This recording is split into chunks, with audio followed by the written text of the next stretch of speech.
Hey, and welcome to the Hash. It's Thursday, I am told, and we are here to talk about crypto news and so much more. Let's do this thing. Will, you're starting us off today. What do you got? I am. I got first place today.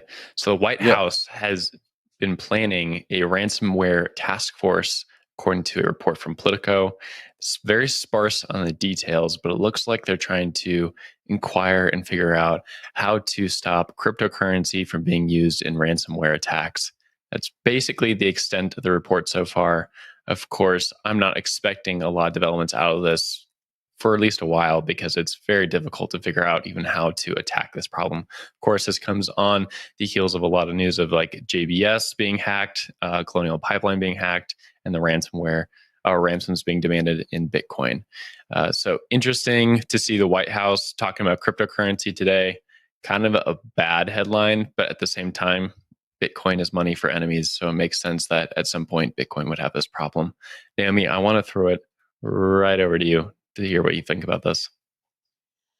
Well, I mean, I'm just so grateful that the government is going to come in and protect all of us with this new task force, which I presume is going to be so efficient. And they're just going to figure out, like, it's probably going to be the same level of efficiency as like the war on drugs and the, war on terrorism, all of these things that they do it so well. So the fact that now they're focusing their attention on cryptocurrency is a relief.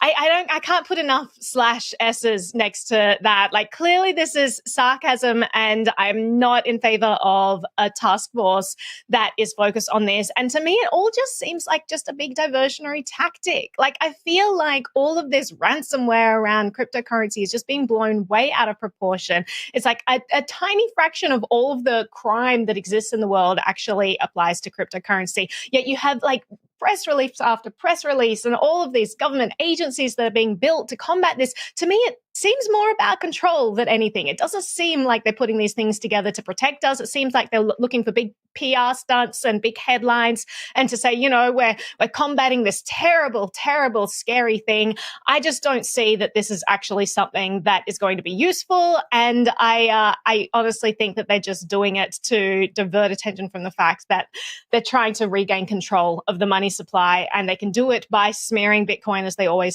have done with the criminal brush. But I'm going to throw to Ben, see what his take on this. Maybe he'll be less jaundiced than I am about this whole affair.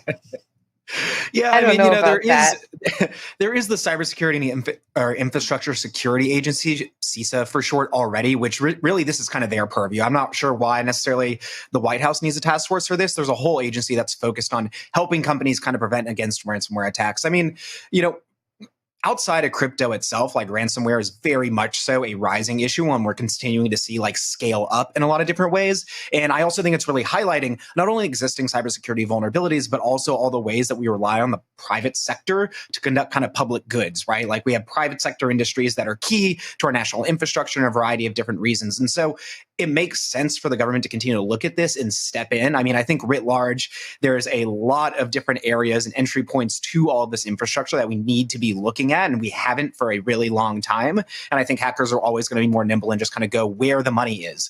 Focusing on the cryptocurrency aspect to me is not the important part in some ways, because if it's not going to be that, it's going to be something else, right? If there's money to be made, it's going to be done.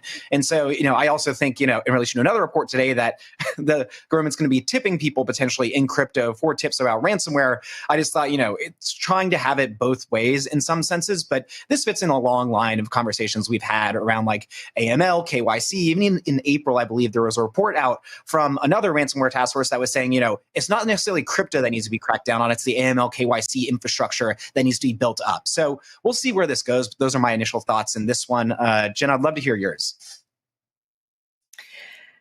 I agree with both of you guys on what's going on here. I agree with both of you guys. The one thing I don't agree with is that the report said that they were going to work with companies to help them increase their cybersecurity, which I think is good if the government is actually going to work with these companies. They've shown us time and time again that they maybe don't have the knowledge or the resources or the determination to do it in-house. That's why these ransomware attacks keep happening. So if there is some kind of guideline put in place, I am okay with that. The crypto narrative, on the other hand, I think crypto is being used as a scapegoat for this. Will, I keep seeing your hand pop up here. So, you're scaring me. Yeah, just tell why? Why am I scaring you? So I was on the IRS website the other day, and it was impossible to use. And the reason it's impossible to use is because they have no incentive to make it useful. They have no incentive to be technologists. Private companies have all the reason in the world to beef up their security internally and figure this out. And Bitcoin is just leading the charge on that and illustrating that. Well, yeah, it's just the tip of the spear. We've only seen this happening recently. Bitcoin hasn't been in a position to leverage the way the internet works nowadays to be able to transfer this value across the world. And we've never had this before. So it makes sense that it's happening right now for the first time. And I just don't see a government agency stepping in and fixing this problem. The only thing they have is the rule of law and the legal threats there, which does get stuff done every once in a while, I've heard. Speaking of somebody who's deeply on InfoSec Twitter, which is amazing, they all complain about private companies not allocating enough of their budgets to this. And I think that, as the economic incentives start to trade off, we're going to see more of that. Maybe the government is a cudgel that can be used. I mean, we saw Colonial Pipeline's CEO come before Congress in terms of talking about why they paid this out. And so, I think all kind of cybersecurity researchers too would want more money being allocated to this, not like 1% to 3% of a company's overall budget. So that might be a transition that we start to see. And maybe that's the role the government could play here. Definitely see that happening. Absolutely. Well, I'm going to change track here. I'm going to actually talk a little bit about what the SEC is doing, another government agency, but I'm actually really happy with what I've seen out of this. We just got a report. It's a public statement in the matter of CoinSchedule, and it's from my favorite, my girl, Hester Peirce, but also there's another SEC commissioner whose name is on here, Elad Roisman. So I'm wondering whether I need to add his name to my list of good people in there who I think are doing great work. Because honestly, this public statement sums up all of the issues that the cryptocurrency community are having with the SEC at the moment. So they basically say that this recent ruling with CoinSchedule, they're saying, listen, we agree with our colleagues that touting securities without disclosing the fact that you are getting paid and how much violate Section 17B of securities laws. We nevertheless are disappointed that the Commission's settlement with CoinSchedule did not explain which digital assets touted by CoinSchedule were securities. It's such a huge omission. And they basically laid out this public statement that dives into why this is bad, why we need more clarity, why we can't just keep having piecemeal rulings on things, providing that clarity and no definitive statements from the SEC itself about what is and what isn't a security. And also saying, if we are using piecemeal rulings in the past and settlements in order to give clarity to the industry, then we need to at least in those rulings and settlements say what was a security so people can try to join the dots and figure out the clues and say, well, they said this was a security. Let's figure out why that might be. Because right now it's just a crazy, crazy mess. And so big hat tip to Roisman and Peirce for just laying this out there and trying to push their own agency. Now, there was a tweet from Zuko. He said, where was it?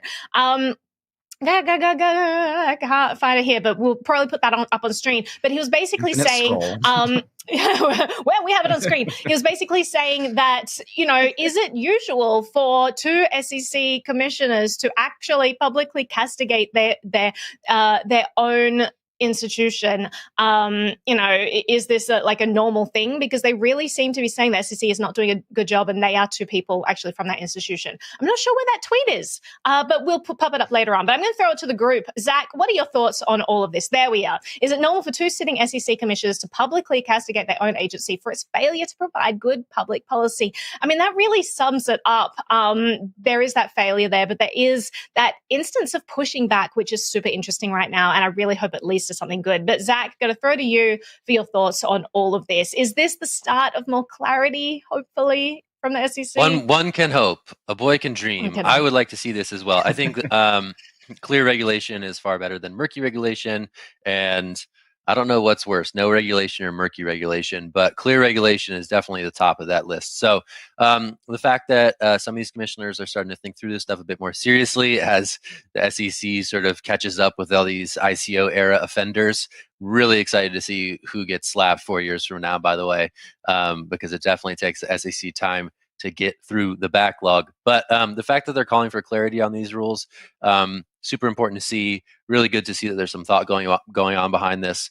And we can hope, as you mentioned, Naomi, that it leads to some positive development on the regulatory clarity front. Jen, I saw your hand up. What are you seeing here in the SEC? What are the tea leaves telling you? I don't know if people watching this show know how the SEC determines what's a security and what's not. But I've said this on the show before. It's the Howey test. And the Howey test comes from case law that was from 1946, I believe. And that's cited in this statement from the two commissioners.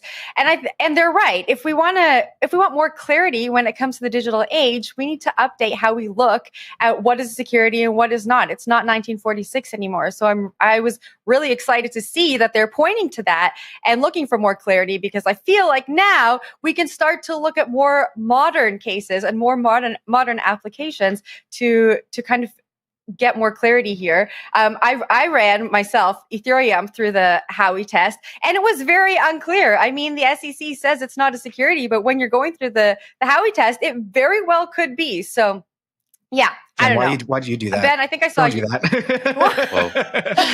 Just publicly on the show, like, I ran Ethereum through this one. Let me say. It's not clear.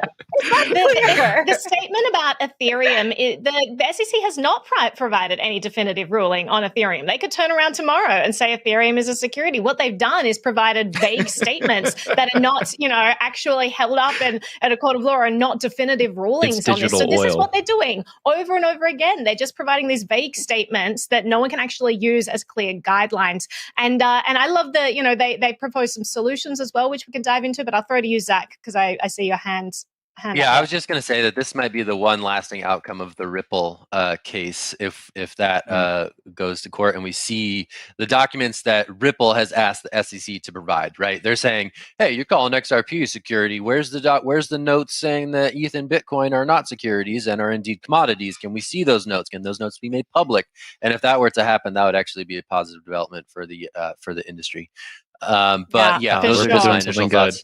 I'll kick it back to you, Ripple. Woo! Yeah, just to wrap up there, I do want to say again, they say that one solution to this is to develop a safe harbor, which is what Hester Peirce has outlined before. She's saying, listen, we need some sort of area for these teams to build up their projects where they're not immediately a security from like day one. And that would be such a help for the industry. So I really hope that they consider that seriously. But what is coming up after the break, Zach?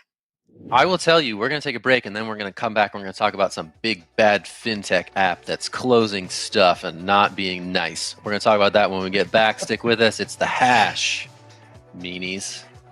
See ya.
And welcome back to The Hash, where we discuss the latest and greatest in crypto news. So I've got a story I brought to the table today, but before that, I just hit up our resident SEC lurker, Nick Day, and he said that Purse has actually issued a kind of number of these dissents starting in about 2018. So it's not as rare as maybe Zuko might be thinking, and we still have yet to get the clarity that it seems these dissents kind of are asking for. So just an incremental development there on our last story. That being said, the story I brought to the table today is about a fintech app called Chime, which has been closing a disproportionate number of customers' accounts, seemingly, particularly when you compare it to other large banks like Wells Fargo and others. So this app has about 900 complaints with Consumer Protection Bureau and Better Banking Bureau around customers' accounts just being closed with little to no explanation and little to no kind of opportunity for them to either appeal it or even get in contact with the app about why this was done so. The app is claiming in a lot of cases that this is because of basically fraud around stimulus checks, seemingly, as well as unemployment from the government during the pandemic. So this is just, to me, yet again, another instance of all the ways that our current financial system is kind of screwed up in a lot of cases. And also we get into the limits and problems of technology such that there are people and issues behind them. But Jen, I want to get your initial thoughts on this one before we all dive in. I just first want to read the email message that was sent out to people whose accounts were closed. We regret to inform you that we have made the decision to end our relationship with you at this time. Your spending account will be closed on March 18th. Like, what a bad breakup. Mean email. That's how you break up with people, right, Jen? Right. And that's a breakup. That's a breakup.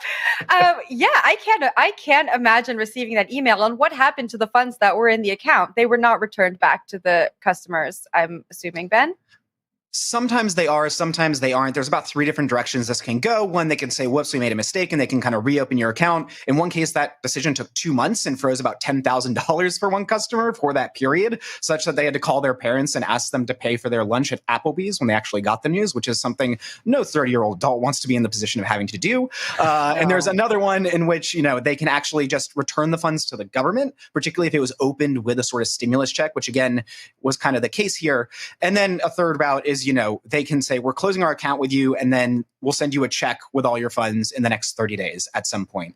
But I think some of this gets at too, and I think is an issue with also a lot of neobanks in general. So neobanks is this kind of new concept of just kind of digital banking apps without having to go to a physical location, and oftentimes without there being a physical location. But what that doesn't really say is that a lot of these things are not actually banks. They are just kind of the digital infrastructure of an app that is FDIC insured by other actual banks that are out there, but they aren't actually a bank themselves. And what we see is a ton of VC money going into these things. And in the case of Chime, they were actually marketing and saying, hey, we have such low fees, actually use your stimulus account to open up, or stimulus check to open up an account with us. We might give you bonus money. And yet they're turning around on the back end of that and closing people's accounts for potential fraud or things like that when they're actually responding to their marketing. So it's just a whole mess in this sort of neobank industry, and something I think we might see more of. But Naomi, I'll toss to you because you put your hand up before Will did. Yeah, we'll take that. So, Ben, it's such a great point you bring up about how this is an issue with the traditional financial system, right? Where you need, in order to access digital payment rails, you need to use custodians like banks. It creates this whole mess. And what we've seen with these pseudo banks like Chime, which are not really banks, as you said, they're saying, listen, you can have dodgy credit rating. You can do whatever. You don't even need to come in and provide verification in person for us. You can set up an account in 2 seconds, and it's really, really easy. They are marketing to a clientele that you are going to have more fraudulent behavior, right? If you have less stringent requirements. So, basically banks are turning away certain people, with bad credit or whatever. And then these applications say we're picking up the slack, but they're not picking up the slack because at the end of the day, they're answerable to the banks with whom they actually have their accounts. So it's just a longer process and more intermediaries in between the time that, they actually deny these people's services. And really the solution is not having these custodians, as you alluded to, Ben. It's not having these people that are taking charge of your money. It's having an open, monetary system. It's having an open financial system. And cryptocurrency is allowing that. And so I'm so grateful, as always, just my daily mention of how grateful I am to, have alternatives for people out there who otherwise would have their accounts tied up or frozen or money seized. And this actually enables them to participate in digital things that require digital payments. So it's just so important. And crypto really is filling that void. But I'm going to throw to you, Will. Yeah, no, I agree with you in part, but not totally. So I think we already see inklings of this in crypto. Like you can very easily go onto something like Dude Analytics or a similar website and find blacklisted accounts for Tether and blacklisted accounts for USDC. And I think we will only see that increase going forward. Of course, those accounts and addresses are typically linked to money laundering or like really nefarious like names and addresses. And so that's why they've chosen to shut those down. But like, I don't see why we don't see that happening more and more going forward. Even yesterday, Jerome Powell talked about how there needs to be more regulatory frameworks built around stablecoins. So I agree with you that like DeFi and those kind of products one day could really solve this issue. But I am worried about the private side of some of these stablecoins that may address the issue they're talking about. Oh, I completely agree. And we're seeing more and more why crypto is not is actually fungible.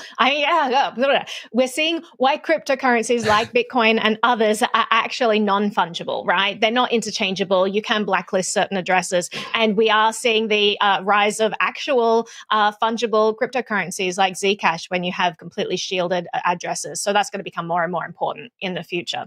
But let's change track here and go to something that is a little more fun and fanciful. Zach, what have we got? We're going to Sports Desk. It's a Sports Desk story. We're talking about Sarr Raise. I call it Sarr Raise. I've heard people call it so rare. I call it Sarr Raise. I'm going to stick with that. There's a report out yesterday that they are going to raise a boatload of funds, $532 million, according to sources talking to the outlet Business Insider. This is unconfirmed. We got in touch with the company last night. They said, yep, nothing to say, nothing to announce. We'll keep you posted. But if this were to come to pass, this would be another huge funding round in another relatively successful sports NFT project. Ben, I'm tossing it to you. I saw your hand up. What do you got? Could they not confirm because their mouth was so full of cash? That is my immediate question for this one. It was on email. He did not indicate if his mouth was stuffed with cash. I'm sorry, I did not do my sorry, it's okay. It's okay. I think this actually did catch my eye though for a couple of different reasons. One, this was reportedly the largest like tech venture raise like in France's history. I think according to one kind of line of that report, and that to me is fascinating, just because like we talk about VC a lot. We talk about the boom in crypto VC around these sorts of things, but that is just wild to me that an NFT company is getting this amount of money and it's the largest tech raise potentially ever in a country's history. That says a lot more about NFTs than I think I ever could because I don't have $532 million, that being said. And I do think that's what's maybe interesting about Sarr, though I did read it, is so rare, is that they have this sort of interactive aspect to it, right? Like they have the gamification side too. Like in Tops, like we don't see that and other things. And I think this kind of fantasy soccer angle is almost like a video game mixed with an NFT, mixed with trading cards. And I think that's maybe the unique value proposition. But to me, that is definitely a way to like get more customers in. And I think the raise does reflect that. But I'll kick it back to you, Zack. Yeah, it's been a bit stickier. I was definitely curious to. It's always fun to look at like DApp Radar or like nonfungible.com and look at some of this public data that's available on these projects. And Sarr, to its credit, has been one of the stickier projects in the whole NFT boom. Right? They have users. It's Web3 number users, so it's not a ton of people, but it's people sticking around. There's plenty of NFT projects that are popping up. They become really exciting for a couple weeks, and then they immediately sort of flatline, as we've seen with Top Shot, and I think with Sarr. They're sort of the two prime examples of sports NFT projects that have peaked through the mania in February and March, and have sort of leveled off into like a plateau of usefulness where people are sticking around and apparently using these platforms. So I guess the investors are heartened by that, and they're willing to value this company as a mega unicorn at reportedly $3.8 billion. So interesting to see this happen. Football, for our international audience, has been in the headlines with the Euro Cup and I think the America's Cup. So soccer remains a big deal across the world, and some investors are betting that this will be the way to activate fan bases going forward. Will, what's your next bet? Are we going to see any big NFT unicorns anytime soon? If you had to pick one that was going to rake in the big dollars, what would you say is next? Oh, I wish I was familiar enough with platforms to know that. I think just like echoing your thoughts there really quick, like sports card NFTs make a lot of sense to me. Everybody has a phone now. Even like, I think younger kids is probably like the huge clientele for this. Like whoever collects baseball cards, they're going to be collecting NFT cards now, and it's all digital. It's on their phones. So these valuations are really high, but to a degree they make sense because I think there's only a growing market for this kind of product. But I don't have a billionaire unicorn for you. I'm sorry. It's okay. I just don't it's know okay. that I really put you on the spot there. It's fine. Sorry about the Will. There's like 4 of them, right? There's like, come on, Will, make a prediction. Yeah, there's probably like you 4 give me of them. the answer then. I mean, I don't know, like the tops, the MLB tops ones. It's gonna be like Dagger and dead, Top Shot, yeah. right? Like it's the pretty much NFT editor doesn't even know. Oh, wrecked so hard. I do have a physical Will's card so in my sassy pocket. today. Check Will's this put out. on a backwards hat and got real sassy. Put on the shirt. I found a baseball card. I'm rough Anyway, today. looking like a That's soccer cool. player That's over there, cool. Will. I win, guys. All right, let's move on. Don't Who's say that next? to me. Take it away. It's disrespect. All right, so sticking with NFTs, there's an Ethereum documentary in the works, and the production team is looking for ETH donations to fund it. So the documentary is called Ethereum, the Infinite Garden. It's going to feature Vitalik and various others involved in development of Ethereum. And the company is crowdfunding. So they want to raise 750 ETH, which is around $1.5 million. And this, as of this morning, they've raised 342. So I'm going to kick this down to you, Will. This is the first documentary, I believe, that is being made on ETH. What do you think of this? It's a very Ethereum thing to ask for free money to build something. I think in general, though, looking at other cryptocurrency movies, it's true. Other cryptocurrency movies to date have just been atrocious. So I hope they take this in a different direction. I think that they should like really make it a documentary because Vitalik's super interesting and the people involved in the project are super interesting. And I think like 10 years from now, that'd be pretty cool to kind of look back and see Mr. Berturan doing his thing right now. And there's been some really good books coming out this year, like The Infinite Machine as well. And those have really captured kind of the Ethereum moment, I think, very clearly. And so hopefully this can kind of like add to that. But yeah, I don't have many thoughts besides that. We'll see how Vitalik does on camera. Yeah, I'll take a hack at it. Yeah, definitely a documentary project. Vitalik, definitely a very compelling character. I really enjoy watching Vitalik on camera. I think you're going to see more of these Vitalik in public moments as Ethereum looks to kind of step into its mainstream moment. And this to me is going to be one of a couple that you might see where Vitalik is getting out ahead of this thing and explaining, again, the big ideas that are behind Ethereum that have animated much of its development over the last 4, 5, 6 years. So interesting to see this coming together. Yeah, amazing that they've been able to find so much support in such short order. But interesting to see that they should like do some crazy yield farming thing. There is like a participatory aspect, I guess. If you're like a contributor, you sort of like get a credit. I don't know if that entitles you to like creative decisions, but you are involved in the project somehow. It's an executive producer credit, so usually that would mean no creative involvement. But you also get an NFT, depending on how much you have contributed to the crowdsourcing. I know the NFTs look pretty cool. What's up? Just jump in. I think as ETH2 gets closer, you could see Vitalik moving into the spotlight a little bit more. Typically, like he's been a pretty public figure. Like he's very active Twitter account. And like it's not too hard to interview him if you can kind of like schedule ahead of times. But overall, I think like he's less out there than some other people. And like, yeah, maybe he'll come on the show. Control wants him in.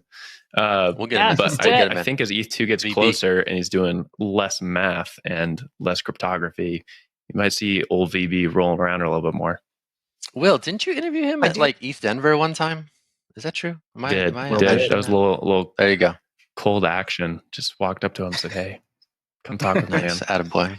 Add a kid. I will say, I want to see more of these, like, well, you were kind of referencing this, like the flops that some of these like previous kind of crypto movies have been. I mean, bad. For feature films, so bad. It is like absolute garbage. But like documentaries, you're trying to do it a little better. I really hope this one, I really hope this one, like, walks the line of like recognizing that crypto is not a panacea, right? And like recognizing the limits and sort of like pitfalls and everything else that goes with it, and does a good job of laying out, like, we talk about these things as being, decentralized and being devoid of like you don't rely on a middleman or an intermediary, yet we do have like figureheads in these sorts of things and people in pole position to like move markets or make statements. Vitalik being one of those, though he's like really shied away from taking a more like assertive, active market moving approach as some other people. And so I really hope that this documentary gets into like the nuance of it. I know previous ones I've seen have been sort of like, this is a silver bullet, this is like forward, full tilt, and I think that we're far from that being the actual case. I'm pretty excited about the documentary. I hope that Ben blurb ends up in the documentary, because that would be tight. So we're going to wrap up the show there. We're going to see if we can just get in there one day. That'd be awesome. We'll see how it goes. And we'll come back tomorrow on Friday and talk about more stuff. Jen, hello. Welcome back. Ben, good to have you. Will, you're great. Crew. And Naomi, you're the best. You're the most special. Oh, geez. Don't let anyone tell you otherwise. We are going to be back again. Stick with us on CoinDesk, and we will do it again tomorrow. All right. I'll talk to you later. Bye. See y'all then. Bye.